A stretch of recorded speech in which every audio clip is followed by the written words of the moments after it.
Good morning students. Lesson 19 जैव विविधता कर रहे थे। जैव विविधता एवं इसका संरक्षण। आज हम संरक्षण की बात करेंगे। इससे पहले हम बात करेंगे संकट की। जैव विविधता पर संकट, किस प्रकार से जैव विविधता पर संकट है, इसके बारे में हम अध्ययन करेंगे। प्रकृति में वनस्पति व जंतु प्रजातियों का विलुप्त होना, नई प्रजातियों का पैदा होना एक प्राकृतिक घटना है। पृथ्वी पर नए वनस्पति व जंतु प्रजातियों का विकास होते रहना और इनका विलुप्त होते रहना एक सामान्य प्राकृतिक घटना है। सामान्यतः एक स्तनपायी की विलुप्तता दर 400 वर्ष, चिड़िया की 200 वर्ष होती है, किंतु वर्तमान में मनुष्य के क्रियाकलापों व प्राकृतिक संसाधनों के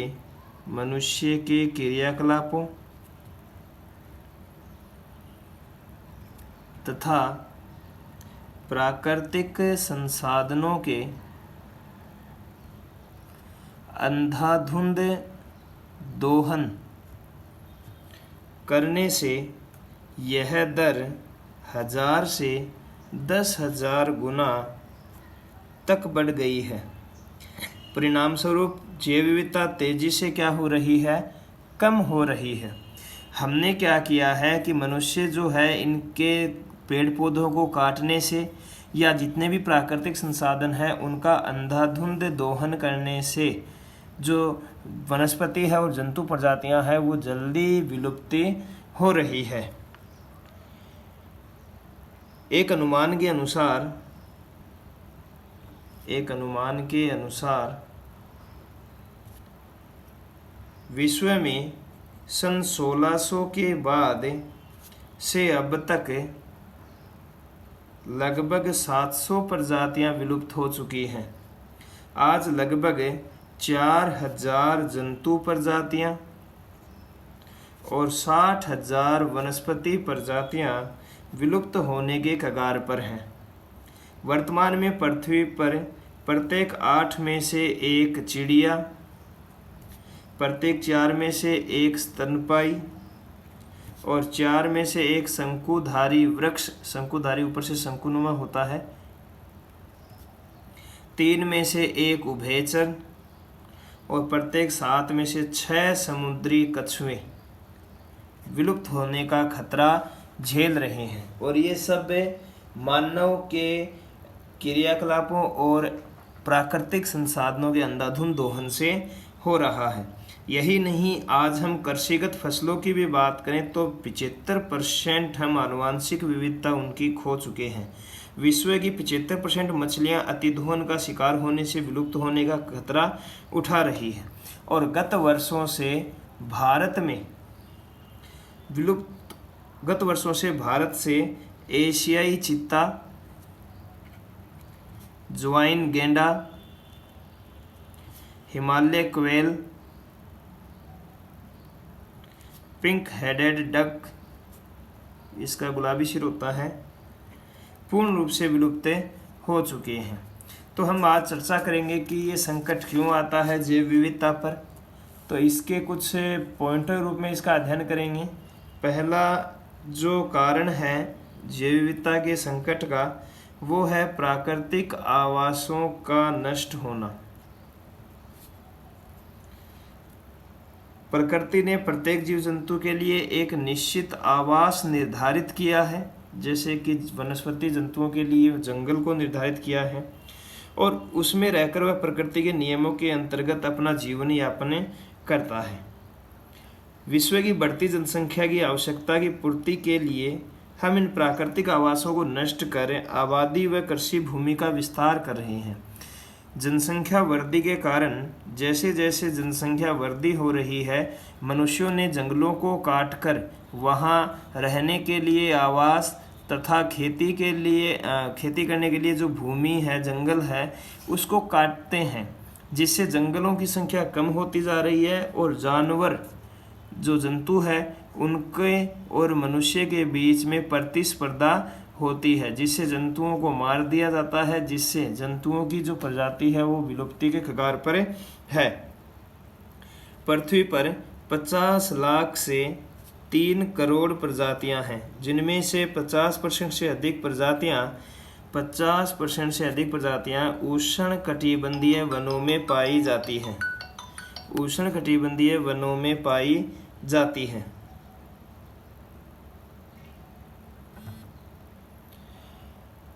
किंतु आज ये वन 1.7 करोड़ हेक्टेयर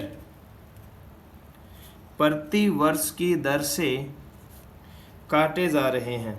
यदि इसी दर से उष्णकटिबंधीय वनों की कटाई होती रही तो एक वैज्ञानिक अनुमान के अनुसार 30 वर्षों में उक्त वनों की 5 से 10% वनस्पति व जंतु प्रजातियां विलुप्त हो जाएगी।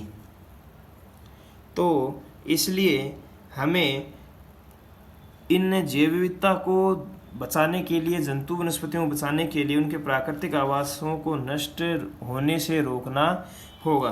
अब हम नेक्स्ट पॉइंट की बात करें तो नेक्स्ट अपना पॉइंट है प्राकृतिक आवास विखंडन।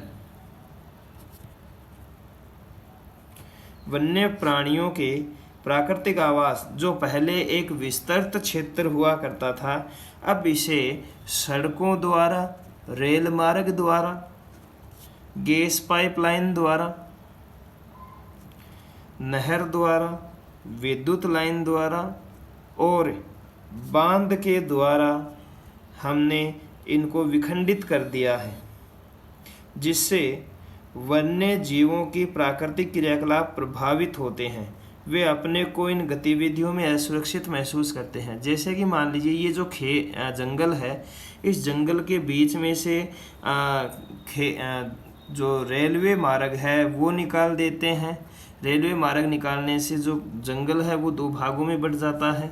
इसी प्रकार मान लीजिए इसमें से हमने सड़क मार्ग भी निकाल दिया तो ये 3 भागों में विभक्त हो जाता है। और कभी कभी इन सड़क या रेल मार्ग को जंतु जब क्रॉस करते हैं तो वो गाड़ी के, कार के चपेट में आ जाते हैं, जिससे भी उनको जान को खतरा होता है। तो इस प्रकार प्राकृतिक आवासों का विखंडन करने से भी जंतु अपने आप को असुरक्षित समझते हैं और इस सड़क मार्ग और रेलवे मार्ग के बीच में आने वाले सभी पेड़ पौधों को काट दिया जाता है, जिससे वनस्पतियों भी कम होती है। तो ये 2 मुख्य रीजन हमने बात किए। आगे हम तीसरे रीजन की बात करते हैं, किस प्रकार से प्राकृतिक आवासों का दोहन हो रहा है, अतिदोहन हो रहा है और उनको खतरा है। जलवायु परिवर्तन। तीसरा है जलवायु परिवर्तन। मानव गतिविधियों से आज पृथ्वी पर ग्रीन हाउस गैस अधिक हो रही है, जैसे कि CO2 की मात्रा जो है ये वातावरण में बढ़ गई है और CO2 की मात्रा बढ़ने से जो तापमान है वो भी निरंतर क्या हो रहा है, बढ़ रहा है, जिससे गर्मी जो है ये ज़्यादा होती जा रही है। पृथ्वी पर जो ध्रुवीय क्षेत्र हैं, यहाँ पे नॉर्थ साइड और साउथ साइड, यहाँ पे ग्लेशियर हैं, बर्फ़ के पहाड़ हैं और इस गर्मी के कारण, इस तापमान के बढ़ने के कारण ग्लेशियर जो हैं ये पिघल रहे हैं और पिघलने से जो पानी है ये कहाँ पे, नदी समुद्रों के अंदर आ रहा है, जिससे नदी और समुद्रों का जो स्तर है, जल स्तर, वो बढ़ रहा है। इस कारण एक और समुद्री जैव विविधता पर विपरीत प्रभाव पड़ रहा है और वहीं उपलब्ध भूमि में कमी होने से स्थलीय जैव विविधता भी प्रभावित हो रही है। एक अनुमान के अनुसार यदि पृथ्वी का तापमान 3.5 डिग्री सेंटीग्रेड बढ़ता है तो विश्व की 70% प्रजातियों पर विलुप्तता का खतरा बढ़ जाता है। तो ये जलवायु परिवर्तन जो है ये भी ग्रीन हाउस गैसें जो है, CO2 वगैरह, इनको कम करने का प्रयास करना चाहिए, जिसके कारण गर्मी कम हो, तापमान जितना सामान्य तापमान रहता है पृथ्वी का उतना ही रहे। नेक्स्ट हम बात करते हैं पर्यावरण प्रदूषण की जो कि एक मुख्य कारण है। पर्यावरण प्रदूषण के द्वारा भी विभिन्न प्रकार के जीव जंतु पर विलुप्ति का खतरा मंडरा रहा है। पर्यावरण प्रदूषण में उनकी मृत्यु हो जाती है। पर्यावरण प्रदूषण का दुष्प्रभाव प्राणियों व पौधों पर पड़ता है। औद्योगिक अपशिष्ट से प्रदूषित भूमि व जल में अनेक वनस्पति जीव नष्ट हो जाते हैं। अत्यधिक वायु प्रदूषण के कारण होने वाली तेजाबी वर्षा यानी अम्लीय वर्षा से भी अनेक सूक्ष्म जीव वनस्पतियां नष्ट हो रही है। इसी प्रकार कृषि पैदावार बढ़ाने हेतु रासायनिक खाद कीटनाशकों के अत्यधिक उपयोग से मृदा में पाए जाने वाले सूक्ष्म जीव विलुप्त हो रहे हैं, जिससे भूमि की उर्वरता भी कम होती जा रही है। नेक्स्ट हम बात करते हैं प्राकृतिक संसाधनों का अनियंत्रित विदोहन। हम प्राकृतिक संसाधनों का उपयोग अनियंत्रित तरीके से कर रहे हैं। मनुष्य ने व्यावसायिक लाभ के लिए पेड़ पौधों जीव जंतुओं का अत्यधिक अनियंत्रित दोहन किया है, जिसके कारण प्रजातियों का अस्तित्व खतरे में पड़ गया है।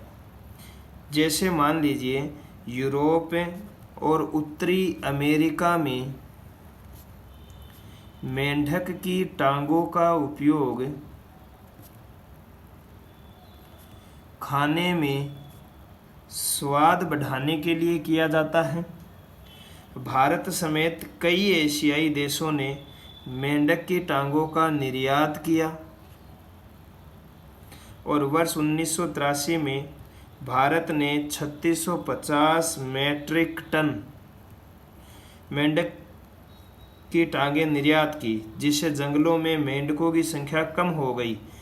ऐसे कीट जिन्हें मेंढक खाते थे, उन कीटों की संख्या क्या हो गई? अधिक हो गई। स्थिति की गंभीरता को देखते हुए 1 अप्रैल 1987 को सरकार को मेंढकों के व्यवसाय पर प्रतिबंध लगाना पड़ा। आगे हम बात करते हैं तो इस प्रकार से भी जो मेंढक की प्रजाति है ये विलुप्त होने के कगार पर आ गई थी। आगे हम बात करते हैं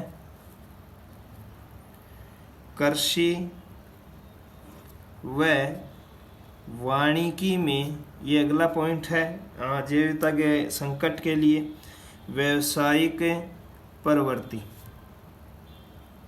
हरित क्रांति से पूर्व किसान अपने खेतों में विभिन्न किस्मों के अनाज, फल, सब्जी आदि उगाते थे।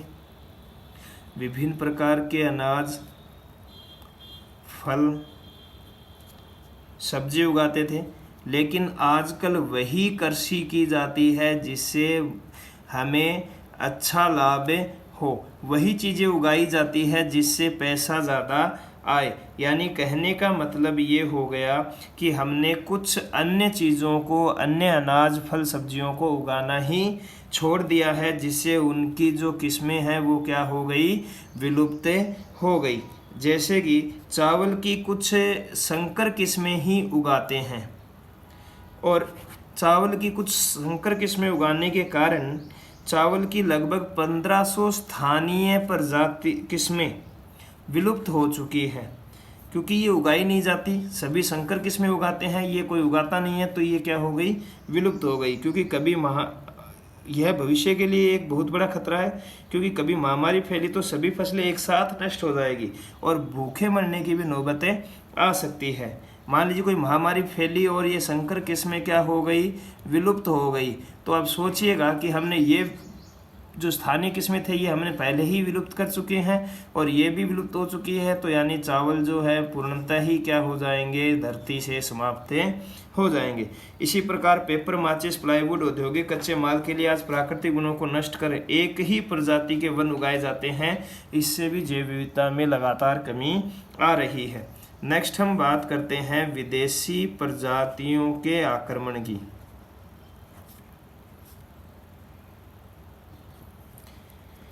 कई बार वांछित या अवांछित रूप से हम बाह्य प्रजातियों को या विदेशी प्रजातियों को अपने भारत देश में ले आते हैं और स्थानीय प्रजातियों के अस्तित्व पर खतरा पड़ जाता है तथा पूरे पारितंत्र में ही असंतुलन पैदा हो जाता है।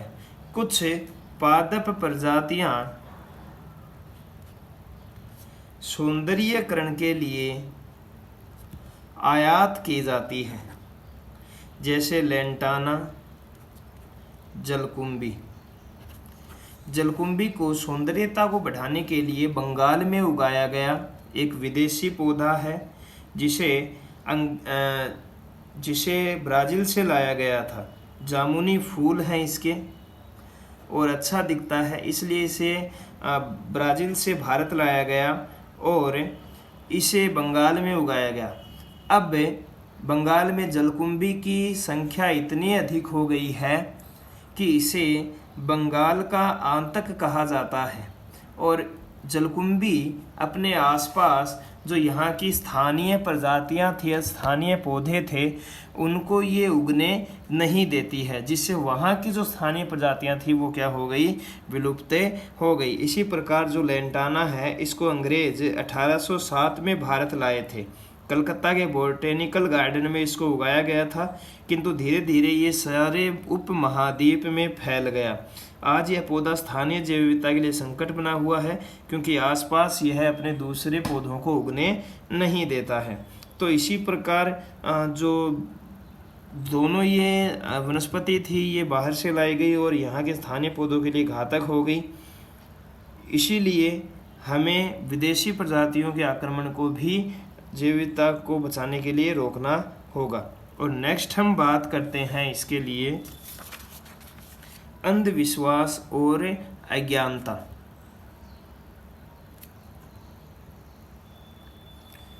अंधविश्वास अज्ञानता के कारण भी जीवों की जाति पर विशेष संकट बढ़ जाता है।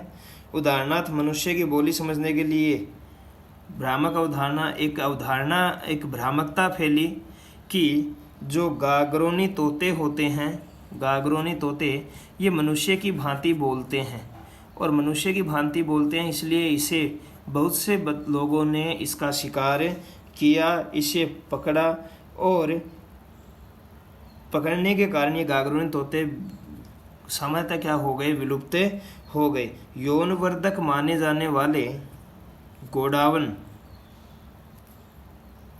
पक्षी को बड़ी संख्या में शिकार हुआ, जिससे यह जाति आज संकटग्रस्त है। इसी प्रकार राजस्थान के ग्रामीण क्षेत्रों में भ्रामक अवधारणा है कि गोयरा की सांस जहरीली होती है, अतः मनुष्य इसे देखते ही क्या कर देते हैं, मारने का प्रयास करते हैं, जिससे गोयरा भी विलुप्त होने के कगार पर है।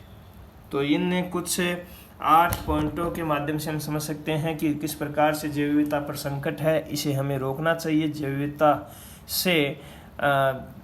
विविधता पर संकट आने से विभिन्न प्रकार की जो वनस्पति और जंतु प्रजातियां हैं वो नष्ट होने के कगार पे हैं। हमें जैव विविधता का संरक्षण करना चाहिए। किस प्रकार से हम जैव विविधता का संरक्षण कर सकते हैं, ये हम पढ़ेंगे नेक्स्ट वीडियो में। धन्यवाद।